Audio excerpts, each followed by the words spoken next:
안녕하세요. 디지털 헬스케어 하는 최윤섭입니다. 2022년 새해가 밝은 지는 조금 시간이 흘렀습니다만, 올해 주목해봐야 할 한국의 디지털 헬스케어 산업에서의 몇 가지 이슈들을 좀 짚어보려고 합니다.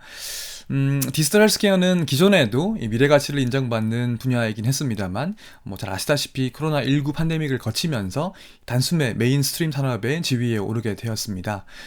미국 등 글로벌 시장에 비해서는 그 위상이 아직은 상대적으로 조금 낮은 감이 없지 않아 있습니다만, 이 한국에서도 네이버와 카카오 등의 대형 IT 회사라든지 통신 3사 등이 앞다투어서 이 디지털 헬스케어에 뛰어들고 있고, 유수의 벤처 캐피털에서도 이 디지털 헬스케어를 이 주요 투자 관심 대상으로 꼽고 있죠. 제가 이제 이 디지털 헬스케어 분야에 뛰어든 지가 2013년도 정도부터인데요. 지난 거의 8년, 9년의 세월 동안에 미래의료 디지털 헬스케어를 부르짖어온 저조차도 이 최근에 높은 관심도가 잘 적응이 되지 않을 때가 있을 정도입니다. 그만큼 세상이 빠르고 크게 바뀌었다는 것이겠죠. 이번 시리즈에서는 제가 최근에 저희 디지털 헬스케어 분야에 대해서 실제로 현재 주목을 하고 있는 몇 가지 이슈들에 대해서 정리를 해보려고 합니다. 사실 저희 분야가 굉장히 빠르게 성장을 하고 넓어지고 있긴 하지만 여전히 문제점들은 산재해 있죠. 예전부터 남아있던 문제도 있고 또 코로나를 거치면서 새롭게 만들어진 이슈도 있습니다. 구독자분들께서 현재 업계의 상황을 좀 이해하시는데 도움이 되면 좋겠습니다. 자, 첫 번째 이슈는 국내 1호 디지털 치료제는 누가 될까 하는 것입니다. 현재 한국의 디지털 헬스케어 업계에서 가장 핫한 키워드를 꼽으라면 이 디지털 치료제를 꼽지 않을 수가 없을 텐데요. 디지털 치료제라는 키워드를 내건 스타트업들이 엄청난 이 밸류에이션에 투자를 받고 있기도 하고, 이 각종 대기업들이 진출을 하고, 또 VC들이 이제 주목할 키워드로 잡고 있기도 하고요. 또 중앙 일간지에서도 이 디지털 치료제가 이제는 심심치 않게 등장할 정도입니다. 제가 사실 수년 전부터 디지털 치료제에 대해 가지고 강의도 하고, 제 책에서도 이제 아예 별도 챕터로 다루면서 소개를 하기도 했습니다만은, 한때는 아무도 관심 가지지 않던 키워드가 지금 이 정도까지의 이 이슈몰이를 하는 거 보게 되면은 또 굉장히 큰 상점 몇 개를 실감하고 있기도 합니다. 초창기에는 디지털 치료제에 대한 개념도 좀 혼동이 많이 있었고요. 이 키워드를 사실 아무렇게나 온갖 아이템에 갖다 붙인 사업 계획서들이 난무하던 때도 있었습니다. 혹은 자신의 이제 이권에 맞게 이 키워드를 이제 한국형 K 디지털 치료제 이런 식으로 왜곡을 하려던 분도 적지 않았는데요. 저는 항상 이제 글로벌에서도 통용되는 개념의 정의와 기준을 한국에서도 써야 한다는 걸 주장을 하고 있기 때문에 이런 과정에서 이제 이런 분들하고 제가 트러블을 막 갖기도 했었는데요. 여튼 다행스럽게도 식약처에서 이 디지털 치료제와 관련된 여러 가이드라인 등을 내놓으시면서 이런 논란들은 이제는 좀 잘 정리가 되어 있습니다. 식약처에서 공식적으로 통용되는 디지털 치료제의 이 개념이나 분류 기준 등은 2020년 8월에 나온 디지털 치료기기 허가심사 가이드라인 을 먼저 보시면 됩니다. 저를 포함해서 여러 전문가들, 그리고 이 디지털 치료제를 제대로 개발을 하고 계신 여러 회사들의 실무자들이 이 전문가 협의체에 참여를 하시면서 함께 만든 가이드라인이고요. 글로벌 기준에 잘 맞게 나왔습니다. 그리고 더 나아가서 디지털 치료제의 분류 이후에 인허가를 위해 가지고 이 디지털 치료제의 안전성과 성능을 어떻게 평가할 것인지, 임상시험 계획은 어떻게 세워야 할 것인지에 대해서도 이 가이드라인이 2021년도 12월에 나왔습니다. 이건 이제 불면증, 알코올 사용장애, 니코틴 사용장애 등 이 세 가지 적응증에 대한 것으로 나왔는데요. 연세대학교의 신재영 교수님이 이제 가이드라인 만들기 위한 연구를 이제 주도를 하셨고요. 저도 약간 참여를 했습니다. 그래서 아직은 적응증이 세 가지밖에 안 되지만 다른 추가적인 적응증에 대해 가지고서도 아마도 추후에 이제 가이드라인이 더 나올 수도 있지 않을까, 그렇게 추측을 하고 있습니다. 이러한 허가심사 가이드라인이 도출됨에 따라 가지고 한국에서도 이 최초의 디지털 치료제로 식약처의 인허가를 받기 위한 경쟁이 굉장히 치열한데요. 허가심사 가이드라인이 이제 이 현 시점에서 불과 3개월 정도 전인 작년 12월 달에 나왔으니까요.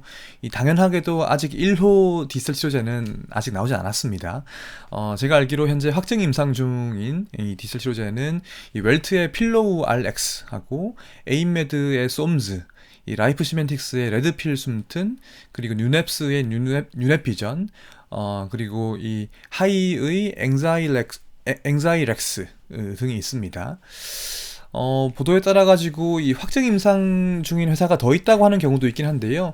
사실 정확히 저도 뭐 잘 모르는 부분이 있을 수도 있으니까요. 사실 알코올 사용 장애하고 니코틴 사용 장애 디젤 치료제 아까 작년 12월 달에 나왔다고 하는 허가 심사 가이드라인, 그걸 만드는 이 연구 과제에 참여했던 기업들이 더 있긴 합니다. 그래서 이런 기업들이 최근에 확정 임상을 시작하셨거나 조만간 시작하실 계획이 있으실 수도 있을 것 같습니다. 여튼 제가 아는 범위에서는 일단 방금 언급한 회사들은 이제 확실히 이제 확정 임상 중에 있다고 말씀을 드릴 수 있고요. 참고로 이 회사들 중에서 뇌졸중 장애로 생긴 시야 장애 재활하는 뉴nep스의 뉴nep비전은 이 디젤 치료제에 대한 개념이 확립되기 이전인 2019년도 7월 달에 임상시험 계획 승인을 아주 일찍 받으셨기 때문에 이제 요 케이스는 조금 예외적인 케이스라고 볼 수 있고요. 나머지 회사들은 요 가이드라인 기반으로 이제 그 이후에 확정 임상에 들어갔다고 보시면 되겠습니다. 일단 이 중에서 국내 1호 디젤 치료제가 나올 가능성이 이제 매우 높겠죠. 업계에서 전망하기로는 확정 임상이 이 계획대로 무리 없이 잘 진행이 된다면 연내로는 첫 번째 인허가 사례가 한국에서도 나올 걸로 보고 있습니다. 이렇게 여러 기업들이 이제 국내 1호 디젤 치료제 타이틀을 차지하기 위해서 경쟁을 하고 있는 그런 상황인데요. 이 경쟁이 이제 얼마나 치열하냐면 시약처 인허가를 받지도 않은 상태에서 이 자기들이 개발한 디젤 치료제가 1호라고 주장을 하고 심지어 신의료기술 평가까지 통과했다고 주장을 하다가 이제 문제가 된 회사가 있을 정도입니다.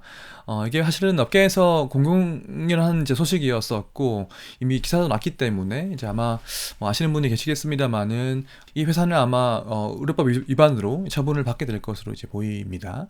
사실 국내 1호 디젤 치료제라고 하는 것이 이 단순히 상징적인 의미 이상으로 이 사업적으로 실질적인 의미를 가질 거라고는 이제 보지는 않습니다. 사업적인 성과를 얻으려고 하면은 일단 수가를 받고 의사를 설득하고 이제 환자가 잘 사용하는 그런 과정이 이제 뒤따라야 하는데요. 이것이 이제 1호냐 아니냐 이거랑은 별개이기 때문이죠. 1호 디지털 치료제라는 타이틀로 이제 주목을 조금 더 받을 수 있겠습니다만은 그 이상도 그 이하도 아닐 걸로 저는 생각을 합니다. 비슷한 예로 과거에 이제 수많은 이제 화제를 낳았던 이제 인공지능 의료기기에 비춰볼 수도 있을 것 같습니다.